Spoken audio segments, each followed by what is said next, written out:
మరి రెండవదిగా చూసినట్టయితే ఓపికతో కనిపెడతారు. ఎలా ఉంటారంట వారు? ఓపికతో కనిపెడతారు. భక్తుడు అంటున్నాడు ఇక్కడ మరి చక్కని మాటలు. దావీదు భక్తుడు 40వ కీర్తనలో చెప్తున్నారు ఆయన, యెహోవా కొరకు నేను సహనముతో కనిపెట్టుకొంటిని. ఏమంటున్నాడు? మొదటి పాయింట్ ఏంటి? క్రైస్తవ జీవన విధానంలో జాగ్రత్త కలిగి ఉండాలి. లోకంలో మనము జాగ్రత్త కలిగి. రెండవది చూస్తే మనము ఏమంటున్నాడు? ఓపిక. చాలామందికి దైవ సన్నిధిలో కూర్చోవాలంటే అస్సలు ఓపిక, స్టెబిలిటీగా కూర్చోలేరు. వాళ్ళకి సొంత పనులు ఉంటాయి. నీకు ఎన్ని పనులున్నా దేవుని పనికి నీవు ఒక సమయాన్ని ప్రతిష్ఠించుకోవాలి. అప్పుడే నీ లైఫ్ చాలా ఆశీర్వాదకరంగా కొనసాగుతుంది. దేవుని సమయము దేవునికి ఇచ్చినప్పుడు, ఇది నా మాట కాదండి, బైబిల్ గ్రంథం తెలియజేస్తా ఉంది. మరి దావీదుకు పనులు లేవా?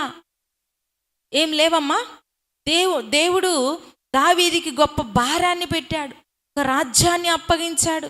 పనులు లేవా? ఎన్నో పనులు ఉన్నాయి.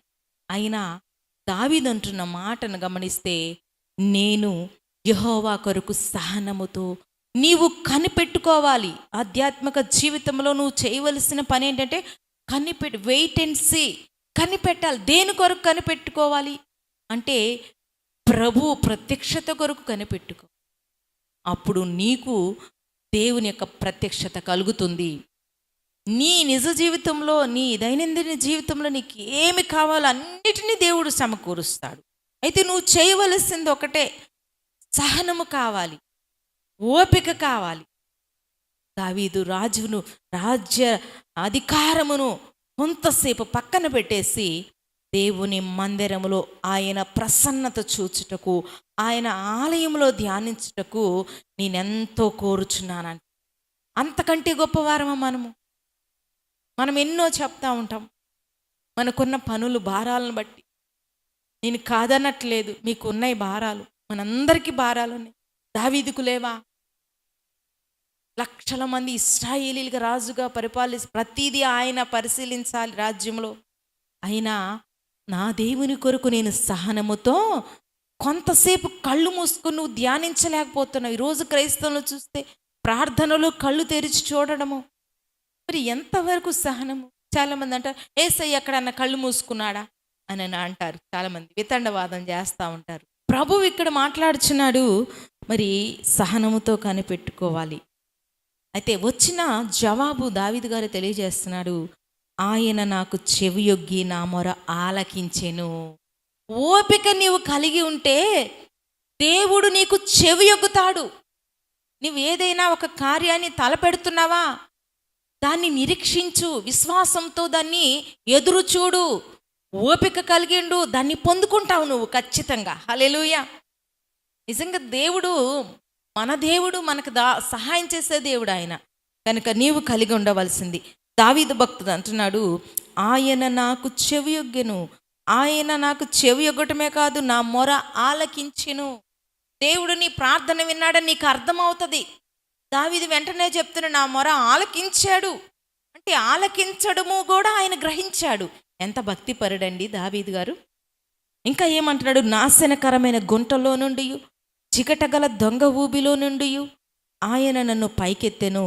నా పాదములు బండ మీద నిలిపి నా అడుగులు స్థిరపరచెను. హల్లెలూయా. అందుకే దేవుడు మరి దావీదు ఏమంటున్నాడంటే, ఆయన సన్నిధిలో ఉండలేకపోతున్నాడు. ఆయన సన్నిధిని ఆహ్వానిస్తున్నాడు, ఆయన సన్నిధిని కోరుకుంటున్నాడు, ఆయన ప్రసన్నతను అడుగుతున్నాడు. కనుక ప్రభు యేసయ్య ఒక మాట చెప్పారు, మొదట నా నీతిని నా రాజ్యాన్ని వెదుకుడి, అప్పుడు అవన్నీ మీకు అనుగ్రహిస్తాను. ఏం వెతకాలి మనం? ఫస్ట్ ఆయన నీతిని, ఆయన రాజ్యాన్ని వెతకాలి. ఇక్కడ అంటున్నాడు, జిగటగల దొంగ ఊబి. నువ్వు ఏ ఊబిలో పడిపోతున్నావో ఇంకా చూసినట్లయితే, నాశనకరమైన లోకము ఒక ఊబి, జిగట ఊబి, నాశనకరమైన ఊబి, దొంగ ఊబి. అయితే దావీదు అంటాడు, ఆయన నన్ను పైకెత్తాడు. హల్లెలూయా. ఆయన మనల్ని పైకెత్తుతాడు. గుంటలో నుంచి, లోకములో నుంచి, చీకటిలో నుంచి ఆశ్చర్యకరమైన తన వెలుగులోనికి పిలిచిన వాని గుణాతిశయములను ప్రచురించాలి. ఇక్కడ అంటున్నాడు భక్తుడు, ఆయన నన్ను పైకెత్తాడు, నా పాదములు బండ మీద నిలిపాడు, నా అడుగులు స్థిరపరిచాడు. అంటే క్రీస్తులో నన్ను నిలిపాడు, నా అడుగులు స్థిరపరిచాడు. ఎటు వెళ్ళకుండా, ఊబిలోకి వెళ్ళకుండా, లోకంలోకి వెళ్ళకుండా, పాపంలోకి వెళ్ళకుండా, శాపం పొందుకోకుండా దేవుడు నన్ను తన బండ అనగా క్రీస్తు అనే బండ, క్రీస్తు మీద మరి సంఘములో నిన్ను నిలుపుతాడు. హల్లెలూయా.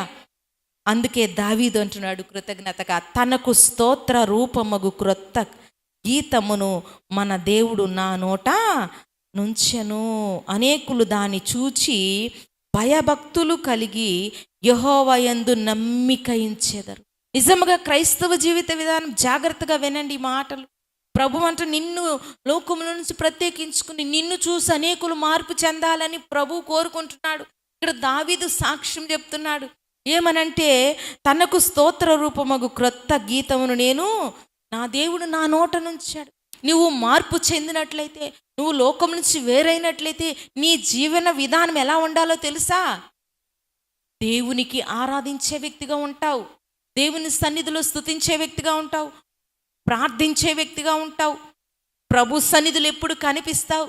నువ్వు ఇంకా నీ హృదయము దేవునికి అంగీకారంగా లేదు కాబట్టి లోకములో ఎక్కువ సమయాన్ని గడుపుతూ దేవుని సన్నిధిలో కొంచెము సమయం నువ్వు గడుపుతున్నావు అంటే నువ్వు ఇంకా ఊబిలోనే ఉన్నావని ప్రభు పలుకుచు. దావీదు అలా లేడండి. నన్ను ఆయన పైకెత్తాడు, తన బండపైన నన్ను నిలిపాడు కాబట్టి నేను ఆయన స్తోత్రిస్తాను. ఆయన నా నోట క్రొత్త కీర్తన ఉంచాడు. ఏవి కొత్త పాటలు రాస్తున్నారా, పాడుతున్నారా?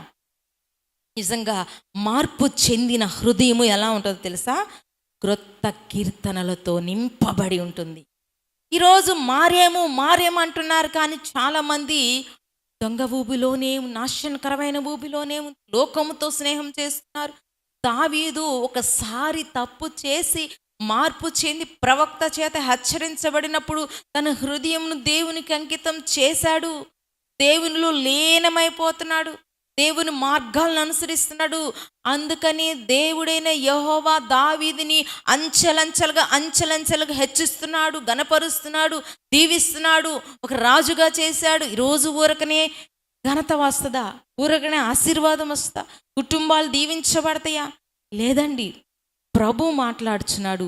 దావీదును మన ముందు ఎన్నోసార్లు మీరు ధ్యానించారు. దావీదు ఆయన అంటున్నాడు, ఫస్ట్ నేను సహనముతో ఆయన కొరకు కనిపెట్టుకున్నాను. దేవుడు దొంగ ఊపి నుండి, జిగటగల ఊపిని పైకెత్తి బండ మీద నిలిపాడు కాబట్టి నేను ఆయన కొరకు పాడతాను, స్తుతిస్తాను, ఆరాధిస్తాను. ఎంతమంది మన సంఘంలో మార్పు చెందిన బిడ్డలు దేవునికి ఆరాధన చేస్తున్నారు? హృదయపూర్వకమైన ఆరాధన జరిగిస్తున్నారు.